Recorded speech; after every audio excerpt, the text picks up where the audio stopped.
Hello, true duelists. It's YGO Strat's Yu-Gi-Oh! Single Card History. We're going to be talking about some of the cards that have impacted Yu-Gi-Oh! Throughout the years, and some of the other ones that just didn't. Today's card, Hero's best end board monster since 2015, Masked Hero Dark Law. Dark Law was first released in the Hero Strike Structure deck in 2015 as a super rare, with notable reprints to date including an Ultimate Rare printing in OTS Pack 1 in 2016, an Ultra Rare print in Duelist Saga in 2017, and the Peasant Rare in Legendary Hero decks in 2018. As of this video, the card has spent no time on the ban list. A level 6 Dark Attribute Warrior type fusion monster with 2400 attack and 1800 defense, its effect reads: must be special summoned by Mask Change. Any card sent to your opponent's graveyard is banished instead. Once per turn, if your opponent adds a card from their deck to their hand, except during the draw phase or damage step, you can banish one random card from your opponent's hand. Fun fact,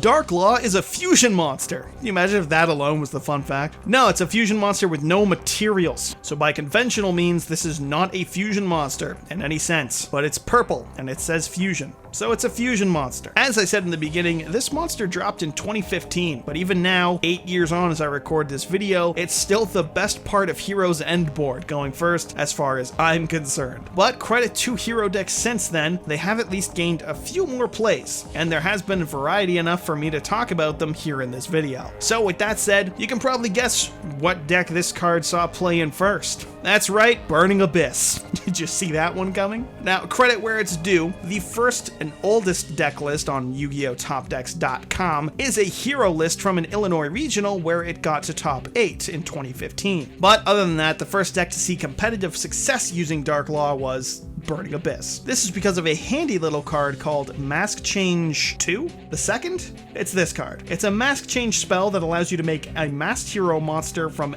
any monster. No hero needed. The condition is the Masked Hero you summon will have to have a higher level than what you used to summon it, and the Masked Hero has to be the attribute of the monster that you sent to the graveyard to summon it. And that's not even getting into the fact that you also have to discard to use it, which means that it's a very easy fit into Burning Abyss. They're all dark attribute, they all have effects when they hit the grave, even from discard, and best of all, the Macro Cosmos effect was brutal in the Duelist Alliance format, hurting top dogs, Burning Abyss, Shaddoll, and even Clearfort when Dark Law could snipe the Scout Search from hand if they even tried to pay 8 and feel great. This deck list here from Valin Latour, apologies on the pronunciation friend, I mean no offense, is from YCS Prague in 2015 and got first place, main decking 3 copies of Mask Change II and 2 copies of Dark Law, as was mostly standard for its time. Some decks played only 2 copies of the spell, but just about everyone was playing 2 Dark Laws specifically because it was just that good in the meta, and even the xenophobic Burning Abyss archetype would play it to really and truly screw over the other top decks, especially the mirrors. It wasn't the main goal of the deck, that was vomiting 3s into the grave and onto the board to make Dante's to vomit 3s into the grave and onto the board. All that on top of a plethora of trap cards that had discard effects to disrupt the opponent and let you plus off your BA grave effects. It's worth noting that Dark Law was not played in every Burning Abyss build at the time, but it was definitely popular as a tech choice. But even while Dark Law had more tops under Burning Abyss in 2015 than Heroes, that doesn't mean Hero didn't top as a deck by itself. Masked Hero was the deck to play when playing Heroes, a spiritual successor to Bubble Beat of sorts, as I am declaring it to be right now, running a low monster count and a good number of generic traps to help break boards before using the rank 4 toolbox, as well as the new Masked Heroes, especially Dark Law. Acid was common as a choice to remove back row, using Bubble Man to help secure OTKs, and some builds even played Masked Hero Koga by playing a teched copy of Neos Alias just for extra OTK potential. And then of course Anki was a popular means to search out Mask Change to help push for OTKs. Like I said, it's a successor to Bubble Beat, do not at me. This here is one such list that got top 4 at a Winnipeg regional in late 2015, showing the common strategies of the time. Goblinberg was a popular normal summon to special summon Shadow Mist, the then new hero that could search out hero monsters from the deck when sent to the grave, or if you didn't do that in the same turn, could search Mask Change when special summoned. It meant Goblinberg could be a rank 4 or help get out Dark Law Law all with one card. Summoner Monk was another popular card to summon Shadow Mist, but best of all was 3 copies of A Hero Lives to start the turn getting Shadow Mist from the deck. Thunder King Ryo was another popular control card the deck played, all backed up with so many pink cards you'd swear it was still 2012. In 2016, the game evolved, and ban lists had killed the Duelist Alliance format, but Burning Abyss never dies, evolving instead into PK Fire, Phantom Knight Burning Abyss. BA, but utilizing the Phantom Knight engine. It was a little more variety and really a good bit more consistency to the builds by using the Phantom Knights. You could do BA things all the time, and you had access to Fog Blades to boot, and,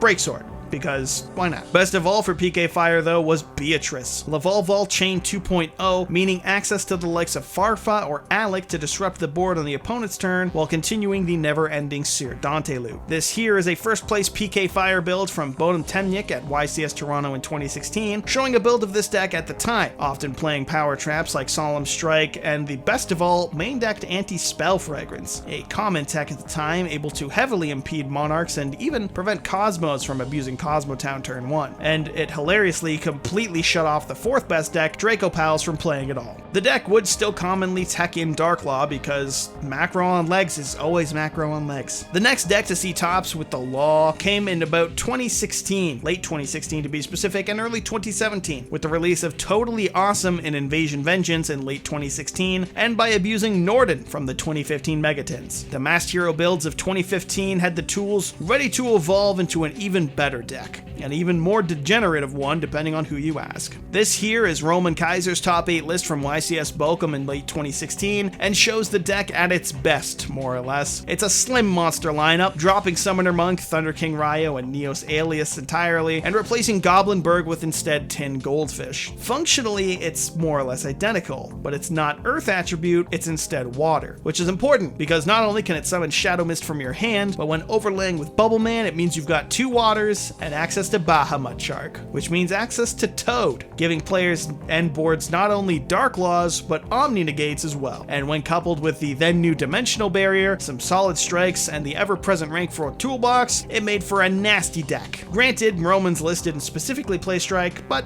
the point still stands. It was a solid deck in its time, and even if not a top-tiered threat, it was common enough and serious enough of one for players to main Dark Law in their extra decks to play Ghost Reaper and Winter Cherries as a target to remove it. Toadally Heroes, or Awesome Heroes, whichever you prefer, was the main deck playing Dark Law that wasn't using it as a Cherries target, instead making an actual use of the monster and summoning it. This stayed the case for 2017, with occasional use in the odd Burning Abyss or PK Fire deck right up until Master Rule 4. The addition of linked zones needing to summon multiple monsters from the extra deck killed Toadally Hero as a deck, and from here on out, Hero would have to evolve and adapt to the new Master Rule. And what better way to do that than with 2019's Battle of Legend Heroes Revenge? There's actually a lot more that helped bring Heroes back as its own deck. The extra Hero Link monsters, new Destiny Hero support, Evil Hero support, all coming together to reshape the strategy. But Heroes Revenge as the set thematically sounds cooler in the script, so that's what we're gonna say. We're gonna retcon history here for a real quick second, but stay with me. This list here was Felipe Lima's top 8 from a Caruaru Regional in Brazil in late 2019. Again, apologies for that pronunciation. This shows a clear departure from the usual deck list Heroes had played alongside Dark Law up until this point, being very monster heavy in comparison. The Destiny Hero and Vision Hero engines gave easy access to your extra deck, with Destiny Heroes being solid to make Cross Crusader and abuse Destiny Hero Malicious, and the Vision Heroes could make even more fusion plays through the likes of Vion. This deck was best known for,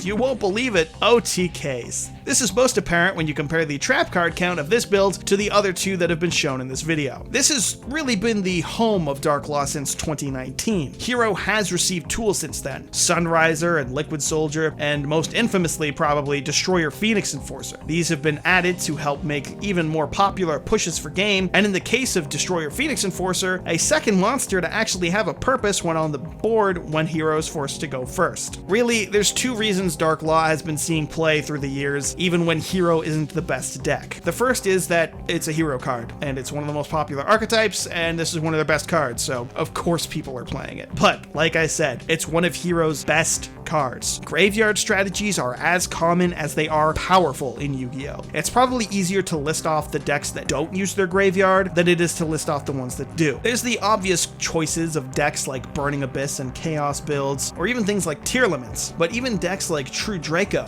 want to abuse their graveyard effects. The Hero Mirror wants to use the grave to get searches off Shadow Mist, and even Gravekeepers, the deck of fuck the graveyard with Necro Valley as the engine piece, has things like Steely to interact with the grave. So having macro on legs can be incredibly useful, hence this card being a very common cherry target in past formats. And I haven't even mentioned the hand rip effect. The icing on the cake to this card, the fact that searching one of your monsters or playmakers or extenders while trying to out the obnoxious floodgate on legs on board procs the obnoxious floodgate and rips apart your hand. This has helped it even more as a going first staple, punishing searches on top of ruining graveyard plays. In the modern day as I make this video, however, Darklaw has received a hard punish in the form of the oh so beloved Bestial monsters, a series of DD Crows on legs that all banish a light or dark from either player's grave to summon themselves, and all of them have 2500 attack, which means Shadow Mist in your graveyard, or any hero you use to summon it really, is fuel for them and they can beat over Darklaw without any trouble, which isn't unique to heroes, mind you, Bestials being a problem and even arguably a hard check, but few checks feel quite as personal an attack on a deck as they do towards Darklaw. And that's just the beauty of Bestials, I guess. Or maybe I'm biased because I've been spanked by Darklaw too many times. You tell me, who knows? Overall, Darklaw has been a very solid, and thanks to Mask Change II, pretty damn splashable monster to help disrupt plays when setting up boards.